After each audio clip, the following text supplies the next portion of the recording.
روحي وصار الدمع الرحيم الحمد لله والصلاة والسلام على رسول الله صلی اللہ علیہ وسلم اما بعد. نہایت قابل احترام بزرگوں اور شہنشین پر تشریف فرما عمائدین و قائدین، آل انڈیا مسلم ڈیولپمنٹ کونسل جس نے چند سالوں پیشتر اپنے سفر کا آغاز کیا تھا، اور اللہ کا شکر ہے آج اس کا نیٹ ورک ملک کی کئی ریاستوں میں کام کر رہا ہے، اور اس کے جو پروجیکٹس ہیں ملت کی تعمیر و ترقی کے حوالے سے اور امت کی ذوب و حالی کو دور کرنے کے لیے وہ اپنا اثر اور امپیکٹ دکھا رہے ہیں. یہاں میں بہت اختصار کے ساتھ دو تین باتیں آپ کے سامنے عرض کرنا چاہوں گا. سب سے پہلی بات یہ ہے، میری نگاہیں دیکھ رہی ہیں کہ آپ میں اکثر علماء ہیں، دینی شعور رکھنے والے لوگ ہیں، زندگی کے مختلف کاموں اور شعبوں سے متعلق رسول اللہ صلی اللہ علیہ وسلم کی سنتوں کی ہم پیروی کرتے رہے ہیں. اصلاح معاشرہ تحریک کے نام پر نکاح اور مختلف سماجی کاموں میں آقا علیہ الصلاۃ والسلام کی سنتوں کو نافذ کرنے کی کوشش کی جاتی ہے، اور بلا شبہ یہ ہماری اولین ذمہ داری ہے کہ رسول اللہ صلی اللہ علیہ وسلم کی سنتوں کو، چاہے وہ کھانے پینے سے متعلق ہو، سونے سے متعلق ہو، سماجی و معاشرتی تعلقات کے حوالے سے، ان پر عمل کیا جائے. لیکن عجیب بات یہ ہے کہ مسجد جو اللہ کا گھر ہے اور رسول اللہ صلی اللہ علیہ وسلم کی تمام تر سرگرمیوں کا مرکز رہا ہے، اس کے تئیں جو آپ کی سنتیں تھیں ان کو ہم نے فراموش کر دیا. رسول اللہ صلی اللہ علیہ وسلم نے جو مسجد کا کانسیپٹ دیا تھا، اس حوالے سے دو نقطے میں ذکر کرنا چاہتا ہوں. سب سے پہلی بات یہ ہے کہ میں نے تاریخ بھی پڑھی ہے، اسلامی تاریخ بھی اور تاریخ عالم بھی، پورے شعور کے ساتھ، علم و آگہی کے ساتھ، کانفیڈنس اور کانشیسنس کے ساتھ یہ بات کہہ سکتا ہوں کہ انسانی تاریخ کا سب سے بڑا انقلاب اگر آیا ہے تو وہ آقا جناب محمد رسول اللہ صلی اللہ علیہ وسلم کے ذریعے. یہ خوش عقیدگی کی بنیاد پر نہیں کہی جا رہی ہے بات، حضور صلی اللہ علیہ وسلم سے نسبت کی بنیاد پر نہیں، فیکٹ کی بنیاد پر، تاریخی حقیقت کی بنیاد پر یہ بات ہم نے کہی. اور اسی سے جڑا ہوا دوسرا نقطہ کہ اس عالم انسانی کے سب سے بڑے انقلاب کا مرکز آقا علیہ الصلوۃ والسلام کی مسجد تھی.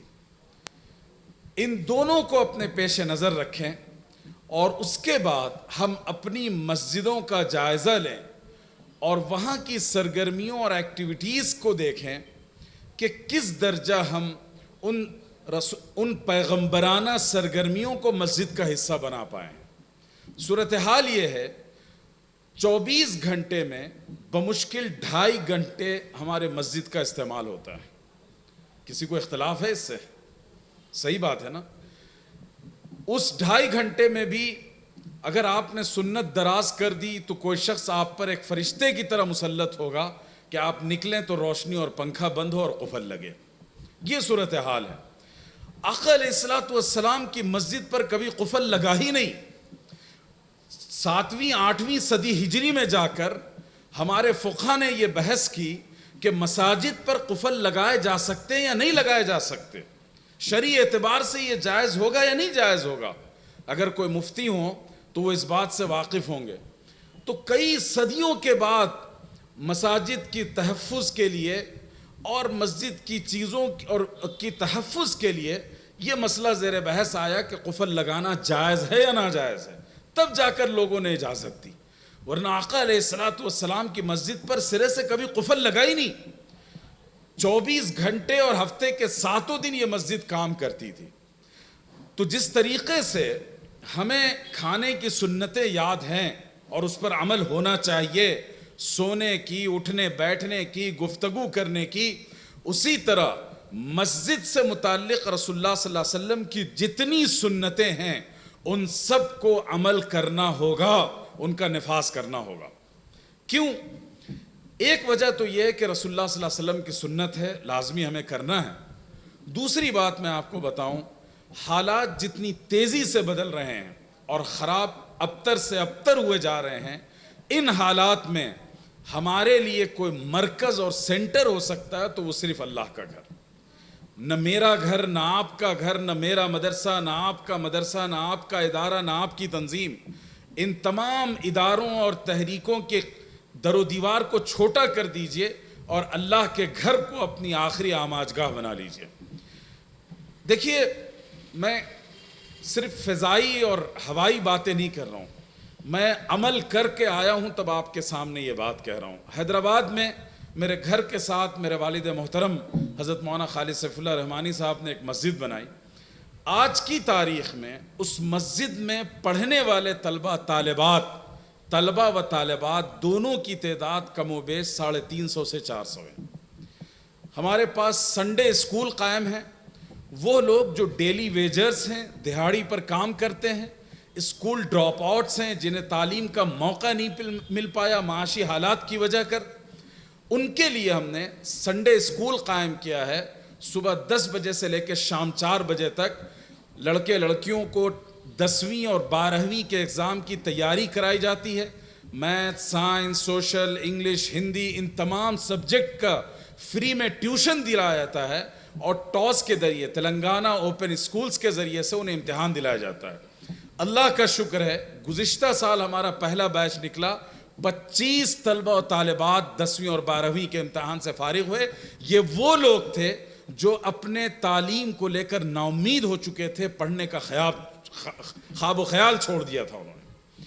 اسی مسجد میں ہم نے اسکل ڈیولپمنٹ کے لیے، روزگار پر مبنی مہارتوں کے لیے ایک کمپیوٹر لیب قائم کیا. 10 کمپیوٹر سے ہم نے شروع کیا. 25 کے 2 گروپ نکلے. ان میں سے اکثر بچے آج برسر روزگار ہیں، وہ باعزت روزگار پر ہیں، اپنے گھر کو سنبھال رہے ہیں، بھائی بہنوں کو پڑھا رہے ہیں. AK خان صاحب آپ جانتے ہوں گے، جو سابق کمشنر تھے تلنگانہ حیدرآباد کے، اور ابھی جو ہے وہ ایڈوائزر ہیں مائنورٹیز کے لیے چیف منسٹر کو. وہ ہمارے گریجویشن سیرمنی میں آئے اور ان کی حیرت کی انتہا نہیں رہی. انہوں نے مائنورٹیز ڈپارٹمنٹ کی طرف سے 30 کمپیوٹرز اس مسجد کو دیے اور اللہ کا شکر ہے آج کئی درجن طلبہ اس سے فائدہ اٹھا رہے ہیں. علماء کو، حفاظ کو، ائمہ کو بلا کر ہم فری میں کورس کروا رہے ہیں کہ پڑھیے اور باعزت روزگار حاصل کیجیے. اسی طرح مکتب ہے جو ہماری سب سے بنیادی ضرورت ہے، اس میں 90 اسٹوڈنٹ ہیں، لڑکے لڑکیاں، جن کو قرآن، حدیث، سیرت، سنتیں اور اس کے ساتھ ساتھ ارکان ایمان بھی اور نواقض ایمان بھی سکھائے جا رہے ہیں. تو میں یہ عرض کر رہا تھا، مطلب صرف ایک چھوٹی سی مسجد ہے، 250 گز پر ہوگی. اس مسجد کے ذریعے سے اس میں کلینک ہے جس سے تقریباً 2500 پیشنٹس فری میں علاج کروا چکے، کئی لاکھ کا. تو میں کہہ رہا ہوں چھوٹے سے دائرے سے آپ بہت بڑا انقلابی کام کر سکتے ہیں. آقا علیہ الصلوۃ والسلام کی مسجد میں نہ اس طرح کا قیمتی فرش تھا، نہ ایسی چھت میسر تھی، لیکن وہاں سے جو انقلاب آیا اس کا اثر دنیا کے کونے کونے تک پہنچا. وہیں سے عبیدہ ابن جراح تیار ہوئے، خلفائے راشدین تیار ہوئے، ام المومنین حضرت عائشہ تیار ہوئی، ام سلمہ تیار ہوئی، حضرت رفیدہ اور نصیبہ تیار ہوئی. یہ سب کے سب اسی مسجد نبوی کے پروردہ تھے.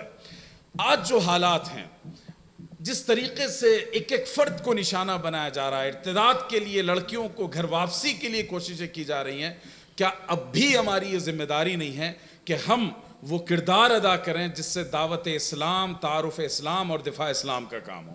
اور اس کا مرکز مسجد سے بڑھ کر کوئی نہیں ہو سکتا. اللہ تعالیٰ نے اتنا بڑا انفراسٹرکچر ہمیں دے رکھا ہے. کوئی مسجد دیکھ لیں، اوسط درجے کی مسجد ہوگی تو کم سے کم 50 لاکھ اس پر خرچ ہوئے ہوں گے. اور کسی نے اپنے شوق کا اظہار کرنا ہو تو وہ تاج محل کھڑا کر دے، کروڑ روپے لگا دے. لیکن اس کا استعمال کیا ہے، اس کی پروڈکٹیوٹی کیا ہے، اس پر ہمیں نگاہ کرنی چاہیے. آل انڈیا مسلم ڈیولپمنٹ کونسل نے بہت کامیاب تجربے کیے ہیں. میسور ٹیپو سلطان شہید کی آخری آماجگاہ ہے. آپ کو حیرت ہوگی، چند مسجدوں کے جمعہ کے چندے سے ان لوگوں نے ملٹی اسپیشلٹی ہاسپٹل قائم کیا. کیا آپ کے علاقے میں ایسا ہاسپٹل ہے جو آپ کی ضرورتوں کو پورا کر دے، جو دینی خدمت گزاروں کو کم خرچے پر علاج کر دے، جو غریبوں کو صرف پیسے کی وجہ سے دھتکار نہ دے بلکہ ان کا علاج کرے, ان کے ساتھ ہمدردی کرے. نہیں ہے. مسجد سے اتنا بڑا کام انجام پایا. مسجد کے ذریعے سے بنگلور میں IAS IPS کی ٹریننگ کے سینٹر قائم ہیں. مسجد کے ذریعے سے ابھی پچھلے جب تلنگانہ میں گروپ 1 گروپ 2 کے ایگزامز چل رہے تھے, اس کی ٹریننگ کا کام ہم نے مسجد کے ذریعے کیا. AK خان صاحب نے ہماری گزارش پر پورا مٹیریل جو تھا سلیبس اس کو اردو میں منتقل کروایا, 200-250 کاپیاں ہمارے ذریعے سے تقسیم کروائیں. آپ دیکھیے کتنا بڑا کام کر سکتے ہیں ایک چھت کے نیچے سے. اب جو حالات ہیں اس میں بنیادی طور پر مساجد کو وہ نبوی کردار ادا کرنا ہوگا, تبھی جا کر ان مسائل سے ہم نمٹ سکتے ہیں. کیا کام کرنے ہیں؟ چھوٹے چھوٹے کام ہیں. آپ کے پاس اپنے گرد و پیش کا ڈیٹا ہونا چاہیے کہ کتنے مسلمان گھر ہیں, ان کی تعلیمی صورتحال کیا ہے, معاشی صورتحال کیا ہے, صحت کے حوالے سے ان میں کوئی ڈسیبل ہے, کوئی فزیکلی چیلنج ہے یا نہیں ہے, کوئی بیوہ ہے, کوئی یتیم ہے. اس کا پورا ڈیٹا اپنے پاس رکھیے.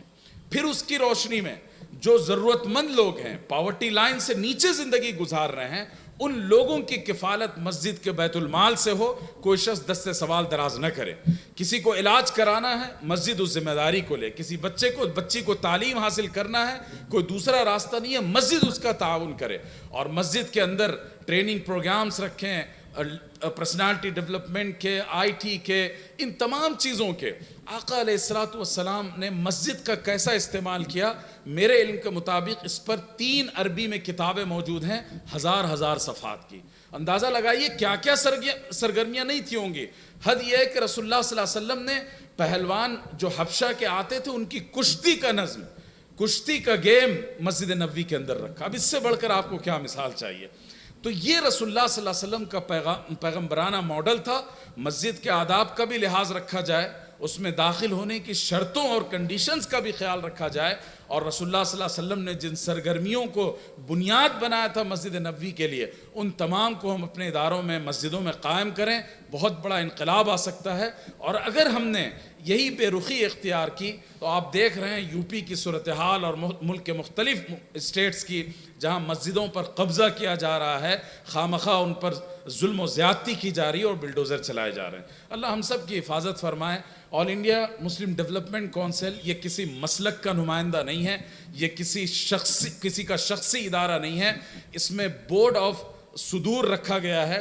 اس میں حضرت مولانا رابع صاحب, حضرت مولانا خالد سیف اللہ رحمانی صاحب, حضرت مولانا محمود مدنی صاحب, اور پھر جمعیت اہل حدیث سے مولانا اصغر امام سلفی صاحب, جماعت اسلامی سے جناب سعادت اللہ حسینی صاحب, اور حلقہ بریلوی, جتنے حلقے ہیں مسلمانوں کے, سب ذمہ داروں کو شامل کیا ہے تاکہ یہ امت کی مشترکہ آواز بنے, کسی خاص مسلک اور کسی خاص گروہ کی نمائندگی نہ کرتا ہو. جو محبوب نگر علاقہ ہے, میں یہاں کی بارہا آتا رہا ہوں. آج میں نے شاہراہ پر جو رنگ دیکھا وہ بتا رہا ہے کہ مستقبل آپ کا خطرناک ہو سکتا ہے. اس لیے الرٹ ہو جائیے اور مساجد کے نظام کو مستحکم اور منظم بنائیے, اور اس کے ذریعے سے آپ بڑی تبدیلی لا سکتے ہیں. وہ یوتھ جو الحاد اور ارتداد کا شکار ہو رہا ہے اسے آپ کنیکٹ کر سکتے ہیں. میں نے یونائٹڈ اسٹیٹ میں, ساؤتھ افریقہ میں, یورپ میں دیکھا مسجدوں کے اندر باضابطہ جم کے سینٹرز موجود ہیں تاکہ نوجوان ان کی دلچسپی کا سامان وہ ہے اس کے لیے آئیں اور اللہ کے گھر سے جڑے رہیں. اس لیے مساجد کے نظام کو اس نبوی نظام پر لے آئیے. یہ 1000 مشکلوں کا ایک حل ہے, اور انشاءاللہ ہم جد و جہد جاری رکھیں. مایوس ہونے کی, نا امید ہونے کی کوئی ضرورت نہیں ہے. ھذا وصلی اللہ علی سیدنا محمد وبارک وسلم والحمد للہ رب العالمین.